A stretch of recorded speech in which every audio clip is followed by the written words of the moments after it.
Hi study with சென்னையில் நீங்கள் ரொம்ப நாளாக கேட்டுட்டு இருந்த ஒரு வீடியோ தான் இது. என்னன்னு பார்த்தீங்கன்னா, என்னோடய ஜேர்னி, அதாவது நான் எப்போ ஸ்டார்ட் பண்ணேன், என்னோடய டேவை எப்படி ஸ்ப்ளிட் பண்ணிக்கிட்டேன், எப்படி மெயின்ஸ் வந்து நான் பண்ணேன் குரூப் 1 அப்படின்னு சொல்லிட்டு என்னோடய ஜேர்னியை தான் நீங்கள் கேட்டிருந்தீங்க. ஆக்சுவலாக பார்த்தீங்கன்னா, நான் 2024 என்னோடய ஃபர்ஸ்ட், அதாவது குரூப் 1 ப்ரிலிம்ஸ் வந்து எப்போ நடந்துச்சு அப்படின்னா, ஜூலை 13th வந்து எக்ஸாம் நடந்தது. நான் எப்போலேருந்து ஸ்டார்ட் பண்ண ஆரம்பித்தேன் அப்படின்னா, மேலேருந்து தான் ஸ்டார்ட் பண்ணிட்டேன். ஆக்சுவலாக நான் மேல தான் ஸ்டார்ட் பண்ணிட்டேன். அப்போது உங்களால் இந்த 3 monthsலேயே வந்து ப்ரிலிம்ஸ்க்கு வந்து படிக்க முடிஞ்சிருச்சா அப்படின்னு கேட்டால் கண்டிப்பாக கிடையாது. ஏன்னா நடுவில் வந்து ஒரு லாங் பிரேக்கே எடுத்தாச்சு. ஏன்னா வந்துட்டு எப்படின்னு பார்த்தீங்கன்னா, நான் குரூப் 2 ப்ரிலிம்ஸ் முடிச்சுட்டு மெயின்ஸ் வந்து எழுதி 1.5 marksல வந்து போயிடுச்சு போன அட்டெம்ப்டில். ஸோ அதனால் எனக்கு ஃபஸ்ட்லேருந்தே வந்து ஜென்ரல் ஸ்டடீஸில் வந்து ஒரு அவேர்னஸ் இருந்துச்சு. என்னென்ன சப்ஜெக்ட்ஸ் இருக்குது அப்படிங்கிற ஒரு அவேர்னஸ் இருந்துச்சு. அதனால் எனக்கு நோட்ஸ் எடுக்கிறதோ அதனால் எக்ஸ்ட்ரா டைம் ஆகலை. அதனால எனக்கு அந்த 3 months வந்து ஒரு சஃபிஷியண்ட்டாக தான் இருந்துச்சு. இருந்தாலுமே நடுவில் வந்து எனக்கு லாங் பிரேக் கிடச்சிச்சு. அதாவது எனக்கு குரூப் 2 ஃபெட்டப் ஆனதும் எனக்கு நெக்ஸ்ட்டு வந்து எக்ஸாம் எழுதணுமா அப்படின்ற வந்து ஒரு ஃபியர் வந்துச்சு. இருந்தாலும் அட்டெம்ப்ட் பண்ணியாச்சு. ஸோ அதுக்கப்புறம் பார்த்திங்கன்னா, ரிசல்ட் வந்து எப்போ வந்துடுச்சு, செப்டம்பர் 2 வந்துருச்சு, ஜூலையில் எழுதிட்டு. ஸோ அதுக்கப்புறம் என்ன ஆகிடுச்சு, மெயின்ஸ்க்கு வந்து நம்ம ஸ்டார்ட் பண்ணணும். ஆக்சுவலாக நான் எக்ஸாம் முடிச்சுட்டு வந்த உடனே வந்து நான் பார்த்தப்ப எனக்கு ஒரு 148+ வந்து மார்க்ஸ் வர மாதிரி இருந்துச்சு. ஸோ போன எக்ஸாம்ஸ்லலாம் பார்த்தோன்னா ஒரு 140 எடுத்தவங்களே வந்து உள்ளே போனாங்க அப்படின்ற ஒரு நம்பிக்கையில் நான் வந்து லைட்டாகவே படிக்க ஸ்டார்ட் பண்ணிட்டேன் மெயின்ஸுக்கு.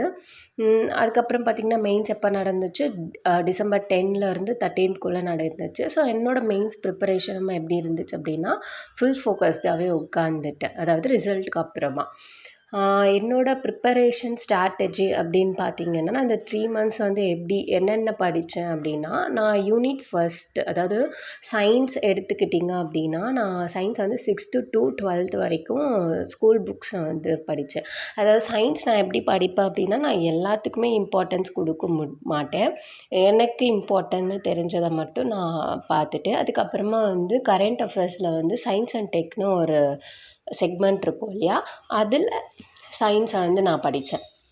இதை தாண்டி ப்ரீவியஸ் இயர் கொஷின் பேப்பர்ஸை வந்து கலெக்ட் பண்ணி அதை வந்து ஒரு அனலைஸ் பண்ணி வச்சாச்சு, அவ்வளோதான்.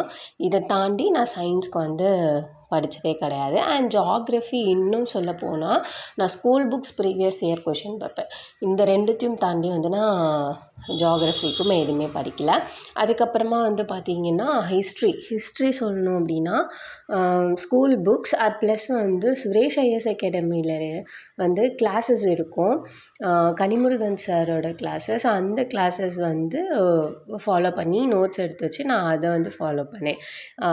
பெஸ்ட் கிளாஸஸ் அப்படின்னு சொன்னால் அவரோடது தான். இப்போ என்னோடய எக்ஸாம்ஸ் நான் மார்க் வந்து அதிகமாக எடுத்ததுக்கு காரணமும் அவங்க தான். அண்ட் அதுக்கப்புறமா வந்து பார்த்திங்கன்னா, கான்ஸ்டியூஷன், அதாவது இந்திய அரசியலமைப்பு, அதுவுமே வந்து ஸ்கூல் புக்ஸ் தாண்டி கனி சார் கிளாஸ் தான். கனி சார் கிளாஸை பார்த்துட்டு நோட்ஸ் எடுத்தது தான். அதை தாண்டி நான் வெளியில் வேறு எதுவுமே பார்க்கவே கிடையாது. அதுக்கப்புறம் நெக்ஸ்ட் என்னென்னு பார்த்திங்கன்னா, எக்கனாமிக்ஸுமே நான் வந்து தனியாக நிறைய எஃபர்ட் எடுக்கலை. ஸ்கூல் புக்ஸ், அதுக்கப்புறமா வந்து ரேங்க்ஸு, நம்ம என்ன ஸ்டேட்டஸில் இருக்கோம், பேசிக் பாயிண்ட்ஸ், அதாவது நம்மளோட புள்ளி விவரங்கள்னு சொல்லுவோம்ல எக்கனாமிக்ஸில். ஸோ அதெல்லாம் எது பேசிக்ஸோ நான் அதெல்லாமே வந்து எழுதி வச்சுட்டேன். அதுக்கப்புறமா வந்து ப்ரீவியஸ் இயர் கொஷின் பேப்பர்ஸ், அதே மாதிரி யூனிட் 8 வந்து நெட்டில் இருந்து நம்ம யூனிட் 8க்கு நிறைய தேடினா எல்லாமே கிடைக்கும், அதுவும். அதுக்கப்புறமா யூனிட் 9 வந்து நியூஸ் பேப்பர்ஸ், இதெல்லாம் தான் வந்து நான் நோட்ஸ் எடுத்து வச்சுக்கிட்டேன் யூனிட் 9க்குமே.